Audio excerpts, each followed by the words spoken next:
सर्व गुरुदेव प्रेमींना जय गुरुदेव. तर सर्व गुरुदेव प्रेमींना आपल्या चॅनलच्या माध्यमातून जे जे पाहत असतील त्यांच्यासाठी आपण सध्या लाखांदूर या ठिकाणी आहे. लाखांदूर हे गाव भंडारा जिल्ह्यात आहे आणि भंडारा जिल्ह्यापासून जवळपास 90 ते 92 किलोमीटर पाहत आहोत. तर भव्य खंजरी स्पर्धे, विदर्भ स्तरीय भव्य खंजरी स्पर्धेचे या ठिकाणी आयोजन करण्यात आलेलं आहे. आता आपण या गेटच्या आतमध्ये जाऊ. काय इकडे या लाखांदूर हा परिसर आहे. असा इकडे सकाळी आलो मी इकडे. इकडे आतमध्ये जर गेलं तसं आहे. म्हणजे आता थोड्याच वेळात भजन स्पर्धेचं या ठिकाणी भजन स्पर्धा सुरू होणार. रात्री पण झाली होती आणि आता सकाळी विश्रांती, चहा नाश्त्याचा ब्रेक आहे.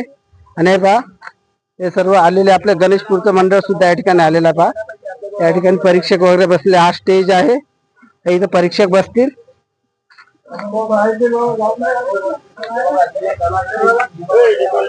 राष्ट्रसंत तुकडोजी महाराज, संत ज्ञानेश्वर, संत गाडगेबाबा या ठिकाणी विराजमान दिसतात मूर्तीमध्ये.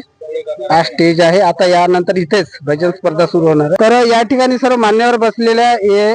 तर यांना विचारूया पा हे काय. तर काकाजी जय गुरुदेव. जय गुरुदेव. तर काकाजी आपलं नाव काय? माझं नाव रमेश भैया. आणि आपलं उत्तरदायित्व काय, म्हणजे आपण इथं कुठल्या पदावर? मी या मंडळाचा अध्यक्ष आहे.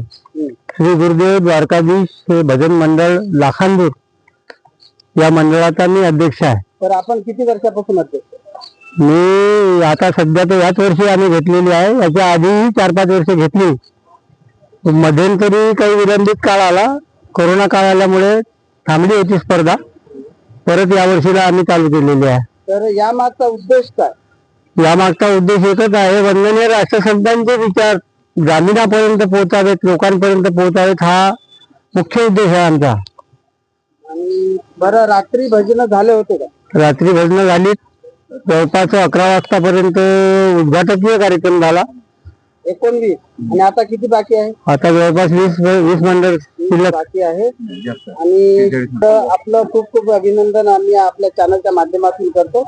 तर म्हणजे एवढ्या लाखांदुऱ्या, अगदी म्हणजे रिमोट गावामध्ये एवढी मोठी विदर्भ स्तरीय भजन स्पर्धा घेण्यात येत आहे. अतिशय आनंदाची बाब आहे गुरुदेव प्रेमीसाठी आणि राष्ट्रसंतांच्या विचारासाठी. राष्ट्रसंत तुकडोजी महाराज, संत ज्ञानेश्वर आणि संत गाडगेबाबा या ठिकाणी मूर्तीमध्ये विराजमान दिसतात. आपण लवकरच या ठिकाणी भजन स्पर्धेचं आयोजन करू, म्हणजे भजन स्पर्धा सुरुवात होणार आहे. तोपर्यंत